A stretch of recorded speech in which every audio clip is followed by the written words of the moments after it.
welcome back to the lecture series on bioelectricity in NPTEL. So, today we will be initiating the 16th lecture in this whole series of 42 lectures or 40 lectures. So, in the last lecture we talked about the pretty much the tailpiece of the stretch reflex arc. I told you that like the signal from the sensory neuron gets carried from the muscle spindle to the sensory neuron, and in the sensory neuron it is split up into two, into the interneuron, and within the interneuron actually it gets split up into two, to the gamma motor neuron and alpha motor neurons. The gamma motor neuron are the ones which tells the spindle to come back to its original shape, and alpha motor neurons are the one which tells the extrafusal or the big chunk of our muscle to come back to its original shape.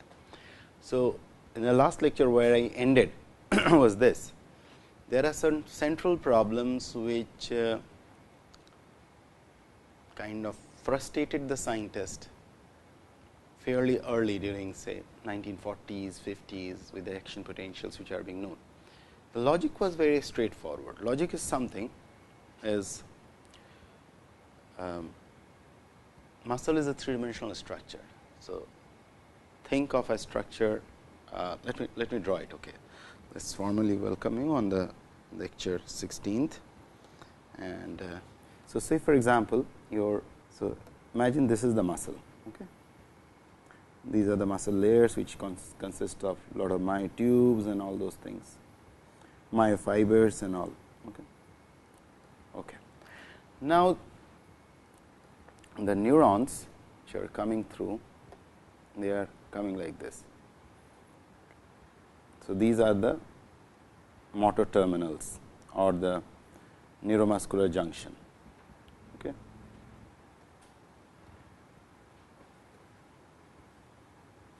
And these are the synaptic buttons and everything. So, this is the zone where basically the acetylcholine is being secreted out. So, now what was the fundamental question which was being asked is, so at this stage action potential travels down. So, if I have to represent it like this, action potential traveling down here, out here there is this acetylcholine coming out, and then it generates another series of action potential in the muscle. So, these are the skeletal, I am just putting SK, skeletal muscle for M, AP, okay, action potential. Okay. And this one is the MN for the motor neuron, action potential. And out here what you see is essentially the chemical synapse. Now, the question which was raised is, how from the surface the electrical signal travels all the way down into the muscle, and how this brings about a contraction in the muscle. As of now, we talked about a electrical signal followed by a chemical signal followed by another electrical signal. Fine. But what we haven't answered is how these electrical signals, chemical signals, then electrical signal leads to the mechanical force generation by the muscle, and how from the surface it travels down all the way, because theoretical calculation showed that given the time window. So, for example, if you look at this picture, given the time window at t1 when this is reaching here, and if I call this as time t2 when the chemical synaptic event is taking place, and considering t3 as the action potential of where t stands for time. So, if you follow these times, by the time the muscle, the mechanical motion of the muscle takes place, mechanical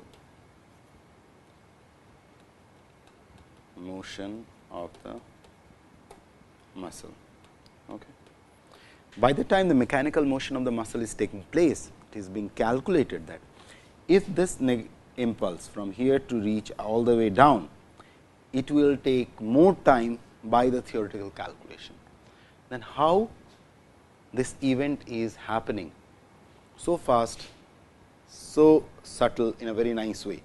So, what are the catch in this game? And that is where started ultra structural study of the muscle, and which eventually clarifies lot of our understanding. So, today we will be trying to answer those questions which are known in this respect, that how the signal from the surface of the muscle reaches all the way down. So, in order to understand this, we need to understand two concepts. So, and mind it, these were all figured out by electrophysiological recordings. So, for example, you have an electrode out here, you have an electrode out here. If I call this as E1 and this is E2.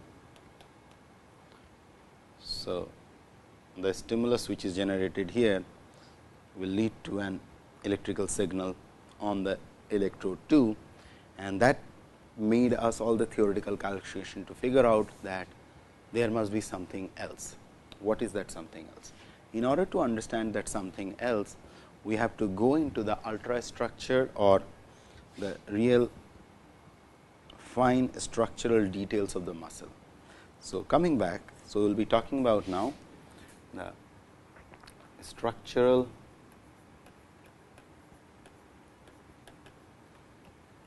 details of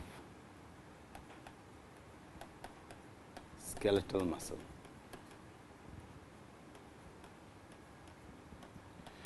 So, I have already discussed with you in very brief that how the skeletal muscles are being formed. So, the individual cells coming close to each other, they align, they form myotubes, and these myotubes supercoil with each other to form myofibers. These myofibers eventually supercoil with each other, form the muscle fiber.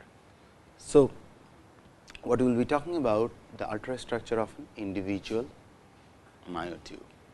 So, if you look through a cross section of a skeletal muscle, you will see a lot of striations, something like this. If this is a skeletal muscle cross section you are looking at, you will see something like this. Okay. These are the striations. This you can see in any regular ordinary microscope, and you do not need any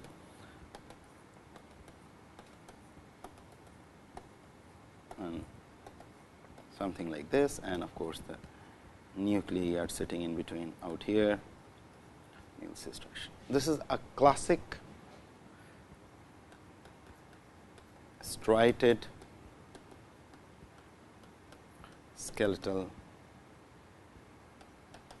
muscle. And one more observation which people will see, if you see it, let me, you will see this muscle is something like this. This muscular structure is a bit of a like this. Okay.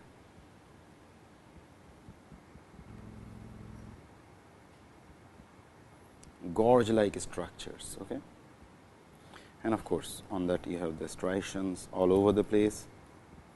These are the striations, and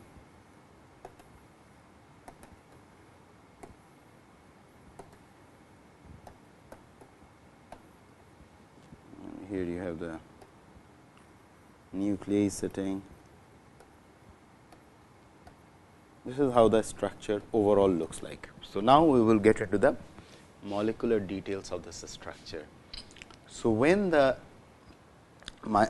development takes place, so when we talked about individual myocytes coming close like this, these are the individual myocytes what I am drawing now, and they divide. Just to get a recap how it works, they are dividing, and let me put the nucleus in all of them. Okay. And okay, out here they are dividing like this, and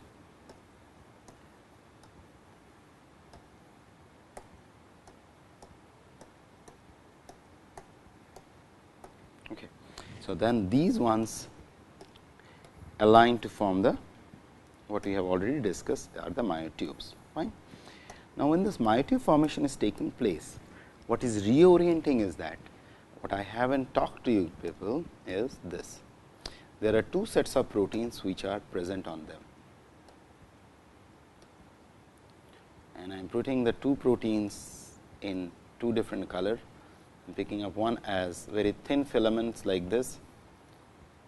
These are called actin filaments. There are lot of such actin filaments, and they are thinner as compared to another set of thick filaments like this. Okay. These are those thin filaments which form pretty much the cytoskeleton and architecture of the muscle, and then you have the thicker filament which are extra thin. So, okay. So you see there are thicker filaments which I am drawing now in turquoise blue color likewise. So, muscle contains thick and thin filaments, and these thin filaments are called thin filaments. These are called actin, whereas thick filaments are called myosin. Okay. Broadly, these are the two major proteins. Both actin and myosin are specific fibrous protein, and they are kind of very thin long strands of proteins. Fine. So, now when the myotube is getting formed, these actin and myosins are realigning themselves. They realign in a specific fashion, and their realignment essentially is something like this. We will come to the ultrastructure after this. Okay. As if they are interdigitated among each other, and it is this realignment of this actin and myosin filaments which leads to what you see in the previous slide, this striated architecture.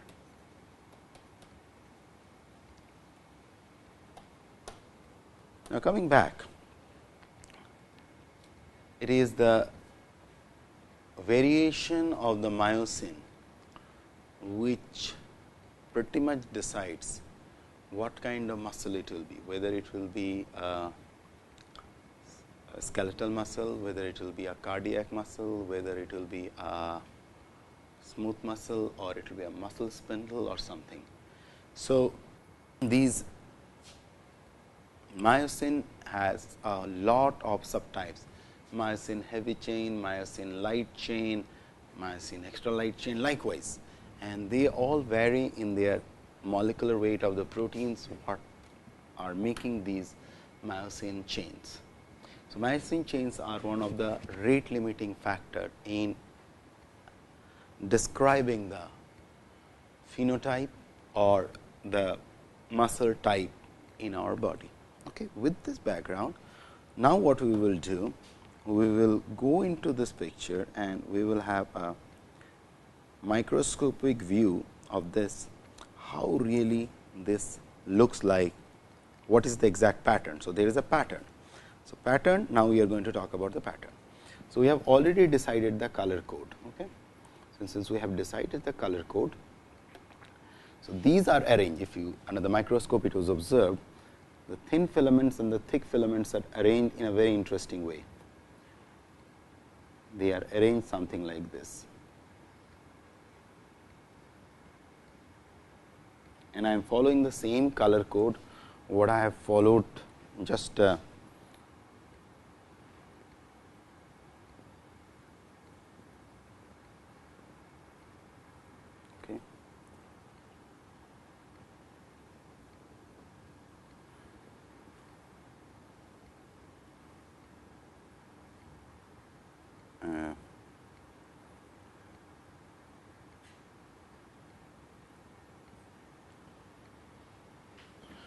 Just drew it wrong. Actually, I should have drawn it in such a way that, hold on.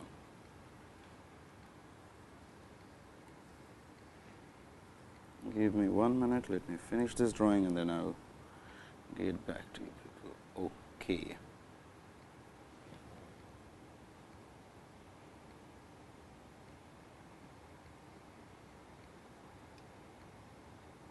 Okay. Okay. So, these red ones what I have drawn. So, now you are looking it under a very ultra high microscope, okay, with very high magnification. These red ones are the actin filaments what we decided in the previous slide. If you look at it, we represent these thin filaments as actin. Okay. So, now where are the myosin standing? Now, we will introduce the myosin, we will change the color code now. So, the myosins are sitting like this. Okay. Now, these are thicker lines, and these thicker lines have myosin sitting like this.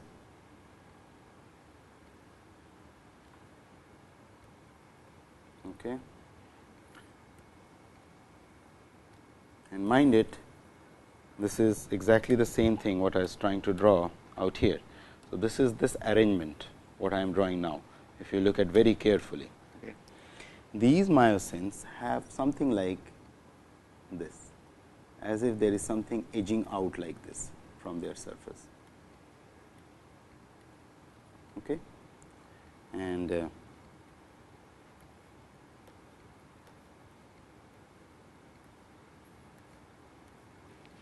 arrow kind of things which are popping out from them. Okay. So, these are the thick filaments, and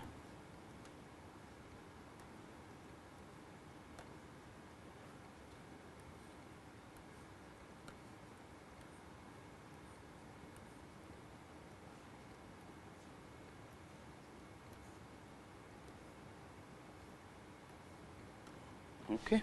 So, let me just finish this drawing, and then I will explain some of the finer details which are as of now I haven't introduced.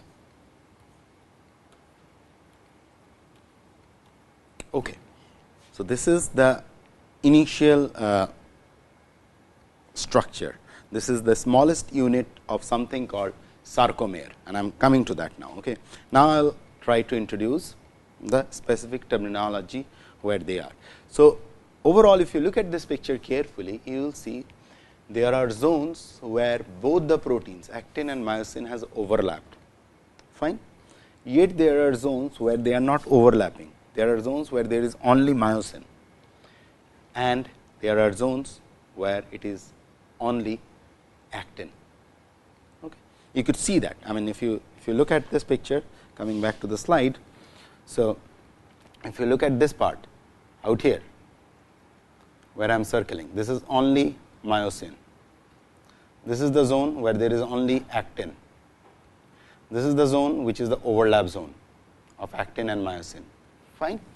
So, now this whole unit is termed as, from here, see, point 1 to point 2, this whole unit is called sarcomere. First terminology which you will have to remember, sarcomere. Okay. One. Next, these lines are called Z lines, Z lines, Z lines. Okay. The central line is called M line. Okay. And this zone which is devoid of, where you do not see any actin overlapping, this is called H zone.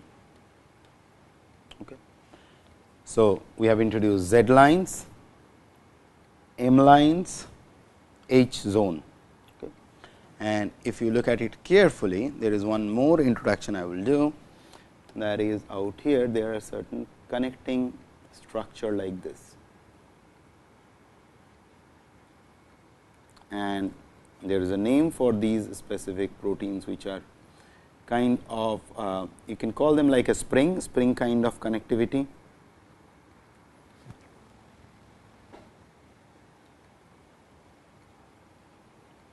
Okay, these are called titin. Okay. Let me use a dark color. Just using titin. Okay. So, these are coiling kind of protein, as if like you have a spring which pulls something. This is the basic architecture of a cross section of a muscle. Now, we will go to some more finer details. Okay. So, now coming back to the structure. So, there are something which is called dark band and light bands. Okay. So, if you look at that, this is the zone where there is the maximum. If you look at this zone where both actin and myosin are overlapping, these are in a contrast picture. If you see it, you will see those are darker as compared to next section, which is much more lighter. So, if you now go back and see this picture, you will see there are kind of it's kind of something like okay, something like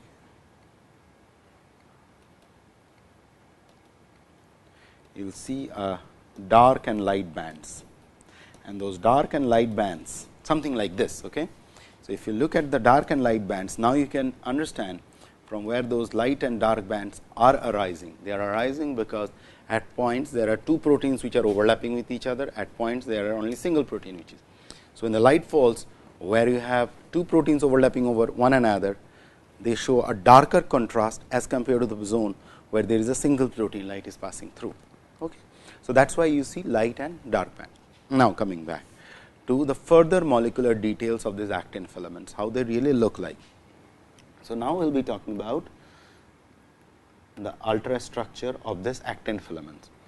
So, back to the next slide. So, now if you look at these actin filaments, so they are not that simple as they look like. They are in a finer details, they are something like this. Those straight thin lines what I have drawn, they are supercoiled structures of proteins like this, and within that they have bunch of molecules of let me make it slightly more okay. There are a bunch of molecules and we will name them. They have physiological and anatomical significance.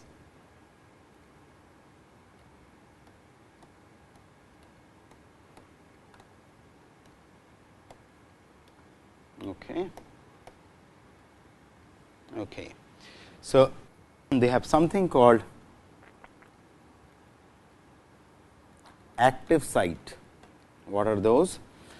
So, these balls what you see, so this is an, just to recap, this is an actin filament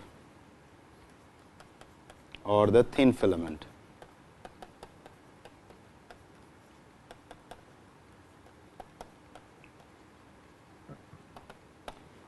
So, whenever I talk about thin filament, it is with respect to the myosin.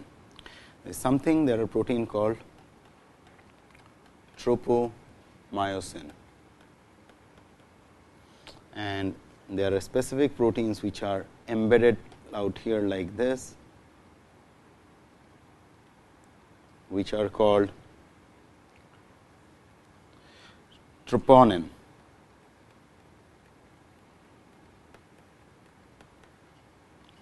And they have something called, these are called G-actin molecules, and this is basically where troponin and tropomyosin are on top of each other. It is something like that. If I have to get a further ultrastructure of this, it will look like this. Okay. These are the tropomyosin molecule,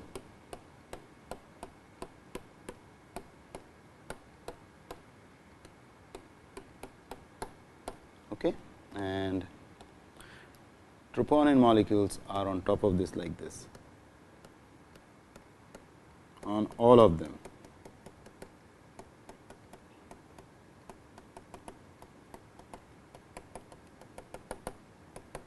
Something like this. All the green dots you are seeing, those are the troponin on top of tropomyosin. Okay. So, this is one piece of information which you have to remember, because we will be coming to this all this connectivity and what exactly happens. Next thing we will be talking about the ultrastructure of the second component, which is this component. We have not talked about this yet. So, talking about this component, if I again recap the Z line. So, the Z line looks like this. Okay. On the Z line, you will see supercoiled structures, and those supercoiled structures have something like this kind of things what I have drawn before. Okay. This, what these structures are exactly, and mind it, this is the M line, okay, which is the from both sides you could see. So, at different level they have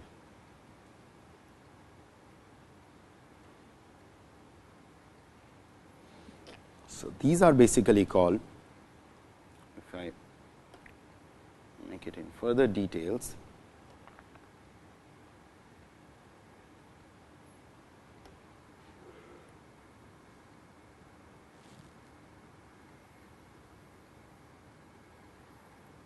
what I have drawn here, that extension. So, it is essentially that extension is nothing but there is something called myosin tail, which is here,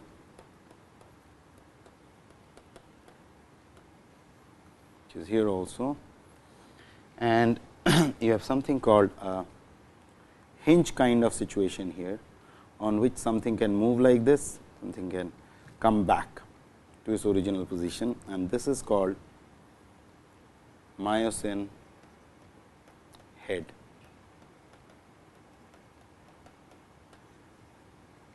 Okay. And this head, what you see, can, it's almost like this, it can move like this.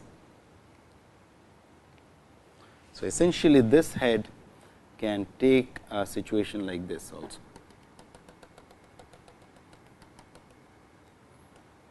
So, in other words, it can move like this.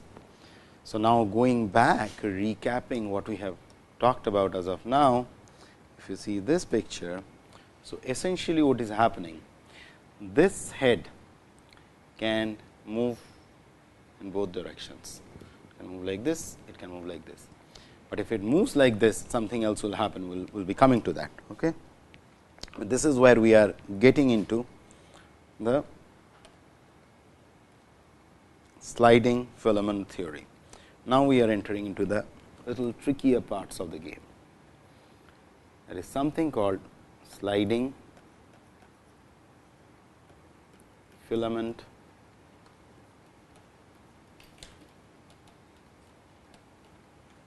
theory.